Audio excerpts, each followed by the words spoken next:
నిన్న పోస్ట్ చేసిన video ABC జ్యూస్లో తీసేసిన పిప్పితో మంచి మంచి రెసిపీస్ చేసుకోవచ్చు అంటే చెప్పండి అక్క అన్నారు కదా.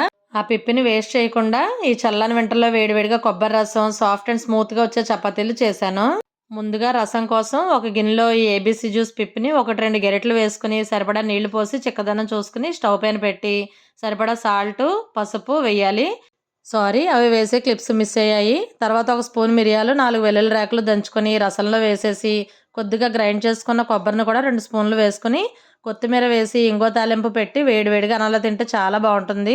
బీట్రూట్లో తీపి ఆమ్లాలో పులుపు ఉంటాయి కాబట్టి ఇంకా ప్రత్యేకంగా వెయ్యక్కర్లేదు, కావాలనుకున్న వాళ్ళు వేసుకోవచ్చు. గోధుమ పిండి చపాతీలు తిన్నా వేడి చేయకూడదు అనుకుంటే ఇలాంటి మంచి ఫైబర్ అని పిప్పిని పిండిలో కలిపేసుకుని చపాతీలు చేసుకుంటే సాఫ్ట్గా వస్తాయి, బాగా డైజెషన్ అవుతాయి.